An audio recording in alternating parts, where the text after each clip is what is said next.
大家好啊，歡迎收睇港產同索萬之大叔踢馬。嗱，咁啊，琴日就跑完呢個第一日嘅古活賽期啦。咁就其實普遍上啦，就都係咧放頭就冇咁着數啦。但係如果後追嘅話，又唔可以太後，同埋唔可以太外檔啦。咁啊，重頭戲古活杯啦，咁啊，你睇嘅結果就北角鋒贏成條街啦。咁但係其實你見到隻馬躲馬咧，其實扯快咗步速噶。咁啊，如你盡收咧，有啲慘嘅，俾佢扯快咗。咁啊，仲要咧入到直路嗰下咧，即係正想發力嗰下咧，俾隻躲馬嘅馬一cut埋嚟，咁樣咧就砸埋佢，失咗個步穩。咁啊，所以跟住騎師咧見到咁樣咧，都大晒意，佢又冇再騎啦。咁啊，跟住北角鋒咧就俾隻躲馬嘅空馬咧，咁啊帶咗翻嚟，越贏越遠咁樣。咁啊，亦都即係當然啦，你北角鋒一定係越跑越進步嘅，但係又唔可以證明話咧，即係真係贏8個9個馬位咁嘅差距咯，有啲意外嘅。咁啊，另外啦，咁啊，今日第二日咧就殺出黑絲錦標啦。咁啊，但係問題咧，成日嘅賽事咧，我都冇乜邊隻馬特別中意。我覺得有個問題就係嗱，殺出黑絲錦標啦，其實本身馬出二馬咧就已經唔係好多啦，12隻。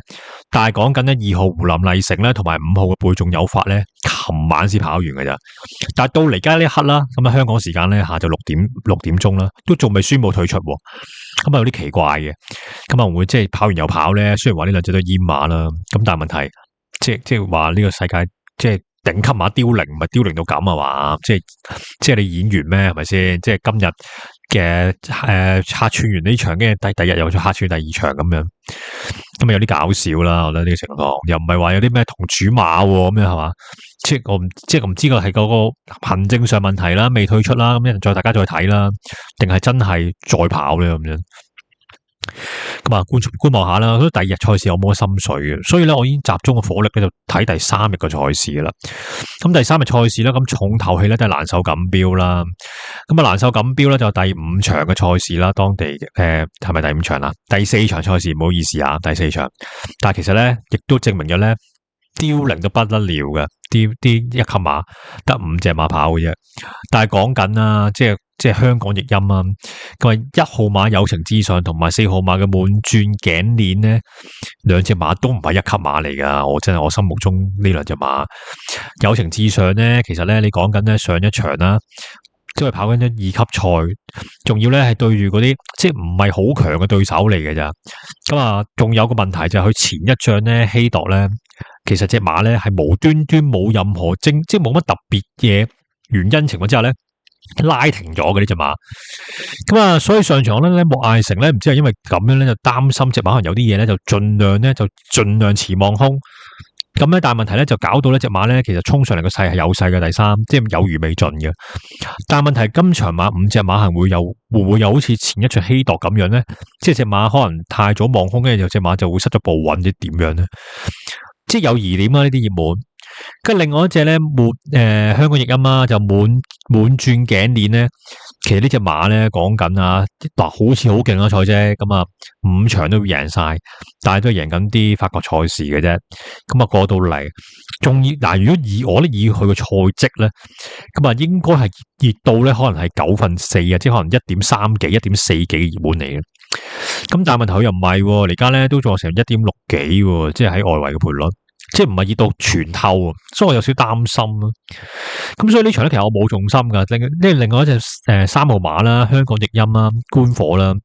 咁你唔好以為咧係莫艾成個揀騎，我覺得咧係上場咧，高士登咧覺得佢騎太持望空，有少少唔滿意情況之下先換步而學嘅。覺得1號友情至上啊，所以呢樣要留意啦。所以幾隻馬我都覺得麻麻地嘅，跟住另外嗰2隻我覺得就好似級數唔係咁高咁樣。咁啊，所以咧係冇乜心水嘅呢場。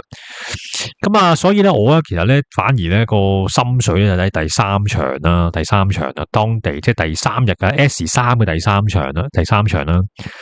咁啊，而家熱門咧就熱晒3隻馬嘅1、2、3度嘅。咁1號馬咧，香港譯音咧3頭神話啦，簡國能啦，因為啦佢贏咗啲級制賽嘅，咁啊所以變咗就罰咗3磅。咁但係其實佢上場咧，李我柏贏嗰場咧去放頭嘅，咁但係其實就啲後邊啲馬咧都好似自己褪咁嘅，即係冇乜同佢有啲壓迫被鬥過嘅。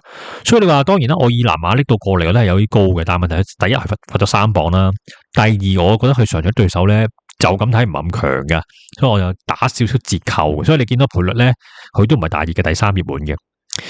咁第二熱門咧就係鄺奧茲嘅坐騎啦，咁啊香港譯音咧就係呢個桂樹騰芳啦。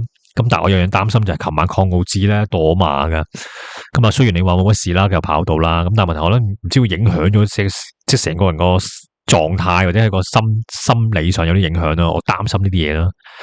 咁但係如果你講緊佢今季賽績咧，其實佢就葉森打比嗰場啦，跑第4啦，但係其實當日咧啲場地咧亂晒龍噶啦，即係變化得太緊要啊，不能作準嘅。如果唔計嗰場咧，其實之前即係跑嗰場咧喺Linville 嘅草地賽事啦，表列賽嚟嘅，咁啊跑到第2啦。咁但係其實所以成個3歲嘅賽績咧係即係好弱嘅。咁我咧，所以咧呢場咧我寧願咧就買隻3號啊，3號咧香港譯音啦，就係呢個冰泉衛星啊。單 win 嘅啦，點解咧？其實佢上場咧咁啊嗱，上2歲嘅時候咧跑過2場咧贏唔到馬喺愛爾蘭，跟住咧喺呢個 Cock 嘅咁贏咗一場之後咧，上場咧就過嚟亞士谷跑 Class 2，但係嗰場咧係全程讓賽嚟噶，即係嗰啲皇家亞士谷賽期嘅2班賽嚟噶，好強水準噶。咁咧，其實咧莫亞咧騎落去之後咧，隻馬咧就有少少閃咗落去內檔啦，但係其實隻馬係有餘未盡嘅，係步步贏你嘅。咁但係因為佢跑場全程讓賽咧，跑2班賽啦，一唔係級制賽啦，就變呢場咧冇罰分。但係其實我覺得水準咧，同後邊嗰啲咧2級賽、3級賽咧，其實不遑多讓嘅水準。咁今場俾莫文堅騎咁啊，有啲即係可能大家又會覺得，咦會唔會即係轉咗轉騎師都擔心？但係我覺得隻馬咧喺呢度咧。其實一定唔會比你1-2好差，兼且咧你一定有啲賠率，係擔心一樣嘢咧，就係香港咧買麥文堅啲馬咧就會普遍偏熱嘅，咁啊希望唔好啦，咁啊聽日咧起碼咧都有啲賠率啦，我呢隻馬就 win 咧我都好有信心噶，咁你話香港另外一啲咩星漢嗰啲，我咧就唔得噶啦，即係即係好似爭緊啲咁啊，你見到嗱星漢大家睇下佢賽績啊，今年啊，其實咧一路咧就跑啲腳拉嗰啲賽事，佢嗱其實愛爾蘭賽績我成日話高啲，但係問題佢就係輸得越嚟越遠，係冇鬥，即係同頭嗰2名咧係冇乜威脅嗰啲名次嚟嘅。咁啊，仲要咧你同阿切里尼咧跑咧都輸成條街嘅。咁我覺得咧就嗰隻馬嗰度嚟英國都唔係好夠啊。我呢樣嘢有少少擔心，令到我咁啊。如果你臨場馬太熱啊，真係唔值博啦。所以我寧願咧搏一隻咧，仲有啲向上望空間啦。咁啊，香港譯音啦，就係呢個冰泉衛星啦，3號馬3場3。咁如果你話，我3場3橫掂有隻馬啦，第4場佢得佢幾隻馬，我想買隻孖寶咧，咁我都冇噶啦，我都係覺得一定係買翻莫亞嗰隻噶啦。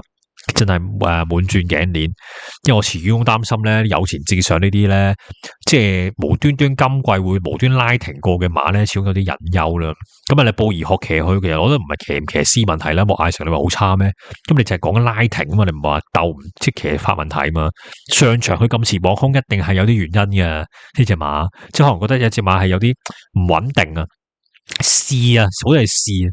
今場得5隻馬喎，隨時又喺啲望空嘅位置咧，咁可能突然之間又停咗，咁啊，即係唔穩陣啦。雖然滿轉頸呢，我覺得就唔高，但係你買孖寶咧，變咗咧，即係配器咁樣，2隻馬成過嚟，嗱就咁睇啊。嗱，你而家當然啦，你而家賠率唔可以太過參考啦。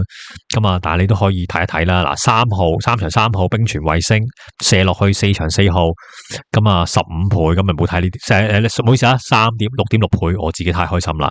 係得6.6倍啫，咁但係咧，你話如果射落去，我諗都5-6倍啦，咁啊好過你就買隻單 win 啦，咁啊咁諗咯，所以我第2日就嗰個投注重心咧都係第3、第4場呢個喺孖寶度咯，咁啊第3場咧就係冰泉衛星啦，咁啊第4場咧就係4號嘅滿轉頸鏈啦，咁啊5-6倍咁樣就即係其實啊係咪好有重心啊？肯定唔係啦，啲賠率都欠奉嘅係咪先？咁但係你作為睇馬咁啊，欣賞下啲好嘅賽事咁樣，暑假咁樣5-6倍咁樣，咪當買場波過關咁樣咯，係咁樣諗法㗎咋，唔好買咁大啊，超賠率冇乜嘛。咁啊，第3日咧難受錦標咧，賽馬日咧個心水推介就喺度啦。第2日真係冇乜心水，唔好意思。如果真係好堅持啦，想睇馬今晚啦，咁啊想即係，因為而家都6點啦，可能你睇嗰條片嘅時候咧，已經跑咗啦。第3場啦，跑10點啊，咁就13號嘅恒星探尋啦，史賓沙坐騎啦。我覺得呢隻馬又有少少，因為上場紐卡素唔係新市場嗰場咧，贏得係有啲細嘅。咁啊，唯有係咁樣咯，買 win pay 咯，咁樣就即係當玩下咯。咁啊，第三日啊賽事咧，咁啊蘭秀錦標賽馬日嘅心水推介咧就去到呢度啦。第二日咧真係冇乜特別心水啊，真係唔好意思啊。咁啊頭一日咧咁啊超頂級咧都冇贏得第一 win 啦，不過第二場嗰場真係冇辦法啦，真係咁樣咁嘅即係路上全面優勢之後都輸嘅，咁啊冇辦法啦，自己認衰啦，係嘛。